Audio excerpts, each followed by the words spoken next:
Next question आपको 21 number क्या कह रहा है स्टूडेंट? कह रहा है 21 नंबर कि 2, 10 और 20 के लसा और मसा का अनुपात बताइए। लसा और मसा का अनुपात बताइए तो क्या करेंगे, ध्यान दीजिए। आप देखिए मौसा के लिए कि सबसे छोटे में कौन है तो 2 है। ये तीनों में सबसे छोटा क्या है तो 2 है। अब देखिए कि क्या वो 2 दोनों को काट रहा है क्या? ये 2 दोनों को काट रहा है क्या? तो 2 जो है इसको काटेगा 5 मरतबे, इसको काटेगा 10 मरतबे, काट दिया। इसका मतलब है कि 2 ही होगा इसका क्या चीज, मौसम। ओके, अब जो है लौसा चाहिए तो देखिए कि क्या इसमें सबसे बड़ा क्या है 20। क्या यह 20 दोनों से कट रहा है क्या? अगर कट गया तो वो हो जाएगा लौसा। तो देखिए 20 जो है दोनों से कट रहा है, इसका हो गया ये निकल गया मौसा लौसा। अब इसको काटिए 2 एकम 2 और 2 से काटिए 10 अनुपात 1, यही आपका हो गया आंसर। ऑप्शन नंबर क्या हो गया बी। अब जो नेक्स्ट कह रहा है स्टूडेंट तनी ध्यान से दीजिएगा, 1 2 3 4 5 6 7 8 9 10, बस। मतलब क्या कह रहा है इसमें स्टूडेंट कि अभाज्य संख्या और भाज्य संख्या। तो आप जानते हैं अभाज्य संख्या 1 को छोड़कर वह सभी संख्या जो 1 से और खुद से, 1 से और खुद से, 1 से और खुद से कटता है वही होता है अभाज्य। और जो और से कट जाता है वो हो जाता है आपका क्या चीज, भाज्य। तो आप बताइए कि सबसे छोटी अभाज्य संख्या, सबसे छोटी अभाज्य संख्या हो गया 2 और सबसे छोटी भाज्य संख्या हो गया 4। इस तरह से आपका आंसर हो गया क्या है 8। मतलब सबसे छोटी अभाज्य संख्या 2 है और सबसे छोटी भाज्य संख्या जो है 4, और जब दोनों को गुना कर दीजिएगा स्टूडेंट तो आ जाएगा 8। यही आपका आंसर हुआ। नेक्स्ट क्वेश्चन जो आपको कह रहा है 23 नंबर में, थोड़ा सा ध्यान दीजिए। 23 नंबर में कह रहा है 2 लगातार संख्याओं, 2 लगातार संख्या मतलब क्या कि अगर 11 है तो अगला 12, अगर 36 लेते हैं तो 37, 38 लेते हैं तो 39। मतलब कहीं से 2 लगातार संख्या उठाइए और उसका मौसम बताइए। तो देखिए हम ज्यादा कहेंगे, हम यहाँ पर 3 और 4 ले लेते लगातार। 3 के बाद क्या आया 4, हमने लगातार ले लिया। अब इसका मौसम देखते हैं, 3 एकम 3 आ गया, यहाँ पर आ जाएगा 3 में 3 से भाग लगाइए, आपका मौसम आ जाएगा 0। तो याद रखिएगा 2 लगातार संख्याओं का मौसम 1 होगा। 2 लगातार संख्याओं का जो मौसम आएगा वो आ जाएगा कितना 1। अब देखिए अब पूछ सकता है 2 लगातार प्राकृत संख्या का मौसम, 2 लगातार प्राकृत संख्या का मौसम वो भी वही होगा एक ही। 2 लगातार संख्या बोले या 2 लगातार प्राकृत संख्या बोले, दोनों का मौसम एक ही आएगा। अगर ये बोल दिया कि 2 लगातार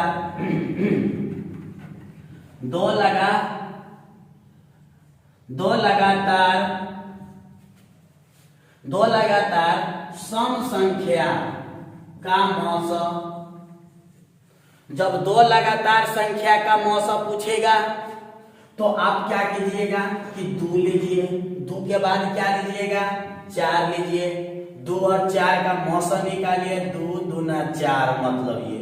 अब 26 लीजिएगा तो 28 लेना पड़ेगा, एक मरतबे लीजिए 26, घट के आ जाएगा 2, यहाँ आ गया 26, 13 मरतबे आपको मौसम। दोनों के दोनों कंडीशन में मौसम कितना आ गया 2 आ गया। इसका मतलब यह हुआ कि 2 लगातार सम संख्या का जो मौसम होगा आपको क्या आएगा तो 2 आएगा। अब ध्यान रखिएगा, अब एक और बात पूछा जाता है, दो लगातार विषम संख्या का मौसा, दो लगातार विषम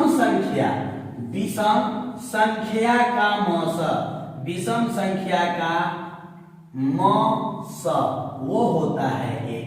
कोई विषम संख्या दो लीजिए, जैसे आप ले रहे हैं 5 है और यहाँ उसके बाद ले लेते हैं 7, इसका मौसा देखिए क्या आएगा। तो इसका मौसा एक मरतबे लगाइएगा 5 आ जाएगा, 2 फिर आगे 5, 2 दूना 4, 1 आ गया, 2 लिखिएगा, 2 एकम 2 मतलब 1।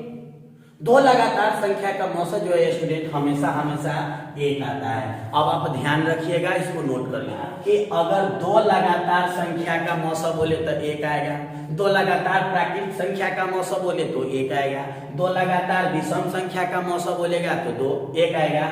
लेकिन अगर सम संख्या बोल दिया तो उस समय थोड़ा रुक जाइएगा, क्योंकि दो लगातार सम संख्या का जो मौसा होता है ना वो 2 होता है।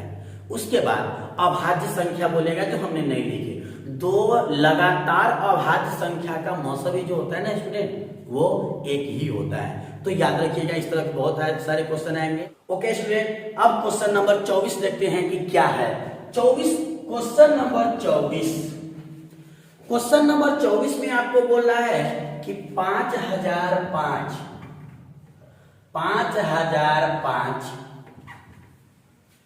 कि कितने अभाज्य गुणनखंड हो गए। तोड़िए 5005 को तोड़िए, 5 से पहले लगेगा 1 0 0 1।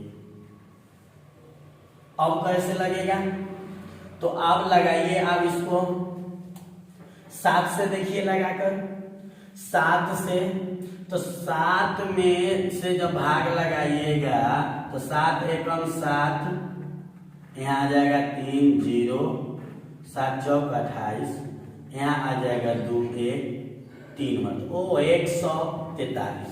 7 से लगाए भाग 143, फिर आप जो है इसमें आप कैसे भाग लगाइएगा 143 में, फिर देखिए 7 से तो नहीं लगेगा, अब कैसे लगेगा तो देखते हैं। अब जो है 143 में 11 से लगाइए, 11 एकम 11 तो 33, तो इसका मतलब यह हो गया 5 गुने 7 गुने 11 गुने 13। तो आपसे पूछ रहा है कि अभाज्य गुणनखंडों की संख्या कितना, तो आप कहिएगा 4। अभाज्य गुणनखंडों की संख्या 4 आएगा। अब जो 2 अंकों की संख्या 3 से विभाज्य है स्टूडेंट, 2 अंकों की सबसे छोटी संख्या जो विभाज्य होगा ये हो गया आपका कितना 12, ये हो गया आपका 12, अगला आ जाएगा 15, अगला आ जाएगा 18। इस तरह से 2 अंकों की सबसे बड़ी संख्या 99 होगा जो 3 से कटेगा। कैसे बनाएंगे इसको, कुछ नहीं करना है, आप इसको डायरेक्ट जो है इसमें से घटाइए, 12 को घटा दीजिए, आ गया आपको 7, यहाँ हो गया आपको 8, कितना आ गया 87। अब दोनों का अंतर कितना का चल रहा है 3 का, काटिए, 3 दूना 6 और 9 तिया 27। क्या आपका आंसर 29 है क्या स्टूडेंट? 29 नहीं, 29 नहीं है, उसमें एक जोड़ना पड़ता है, तो आप इसमें एक जोड़ दीजिए तो आपको आ गया 30। हमने क्या किया फिर से देखिए स्टूडेंट, हमने देखा कि 3 से 2 अंकों की संख्या 3 था, तो 3 से विभाजित होने वाला। ओके स्टूडेंट, ये भी पहले वाली क्वेश्चन है। 2 संख्याओं का गुणनफल, आप जानते हैं 2 संख्याओं का गुणनफल जो होता है वो होता है एलसीएम गुने एचसीएफ। 2 संख्याओं का गुणन कितना दे दिया 8670 और उसका मौसा दे दिया आपको 17, तो इसका पूछ रहा है लौसा क्या होगा। आप इसको भाग लगाइए, काटिए, 17 एकम 17 और 17 पचे 85, तो 1 पर 7 17, तो 17 एकम 17 0। आपका एलसीएम जो आ गया वो आ गया 510, option number D. Next question जो कह रहा है स्टूडेंट 27 नंबर क्वेश्चन देखिए, 6, 8 और 22 का लौसा और मौसा का अनुपात तो इसका लौसा और मौसा का अनुपात निकालिएगा स्टूडेंट, तो मौसा आ जाएगा 2। क्या आ जाएगा? 2 आ जाएगा। देखिए आप करके, तो 2 ही आएगा। अच्छा, तो यहाँ पर मौसा जो आएगा आपको आ गया 2, लौसा निकालने के लिए 2 से लगाइए तो 3 4 और कितना आ गया? 11। अब 3 दूना 6 और 6 चक 24 में 11 से गुना कीजिए 24 24 2 6 4 264। इसका लौसा आ गया है स्टूडेंट 264। अब इसको जो है कह रहा है कि लौसा क्या होगा, तो लौसा जो हो गया है स्टूडेंट, लौसा और मौसा का जो है अनुपात पूछ रहा है। तो ये हो गया 264 और ये हो गया 2, एक मरतबे काटिए। अब इसको 2 से काटिएगा, 13 दूना 26 2 132, 132 अनुपात एक आंसर हो जाएगा। ओके, अब जो कह रहा है क्वेश्चन 28 नंबर क्या बोला है देखिए स्टूडेंट, तो इसमें जो क्वेश्चन बोल रहा है कि 96 का अभाज्य गुणनखंड क्या होगा। 2 से भाग लगाइए तो 4 दूना 8 8 दूना 16, 2 से भाग लगाइए 24 दूना 48, 2 से भाग लगाइए 12 दूना 24, 2 से तो 6, फिर 2 से तो 3, मतलब 2 के पावर 5 और 3 के पावर 1। क्या है? क्या 2 के पावर 5 3 के पावर 1, ऑप्शन नंबर सी हो गया स्टूडेंट। अब 29 नंबर क्वेश्चन क्या कह रहा है, थोड़ा ध्यान से देखिएगा। कह रहा है कि 0.3 पर एकरिंग है, तो बस वही बात, इसको हटाइएगा तो बट्टा में 9 दीजिएगा, बच गया ऊपर में 3, काटिए इसको। 3 एकम 3 और 3 किया 9, तो आ गया 1/3। आपको बताए थे कि अगर एकरिंग रहा, जय वो पर एकरिंग जाएगा तय वो 9 नीचे आ जाएगा, तो इस तरह से आ गया 9 एगो था, 3 आ गया, 3 एकम 3 3 किया 9, आपका ये लघुत्तम रूप आ गया, जो ऑप्शन नंबर कितना है? सी है। नेक्स्ट क्वेश्चन 30 नंबर क्वेश्चन क्या बोल रहा है स्टूडेंट, तो 30 नंबर जो क्वेश्चन कह रहा है कि 7 + 3√2। देखिए ये हो गया आपका अपरिमेय और ये हो गया आपका परिमेय। तो अपरिमेय अपरिमेय का जोड़ हमेशा जो है स्टूडेंट अपरिमेय आता है, तो आपको ये हो गया आपका आंसर। ओके।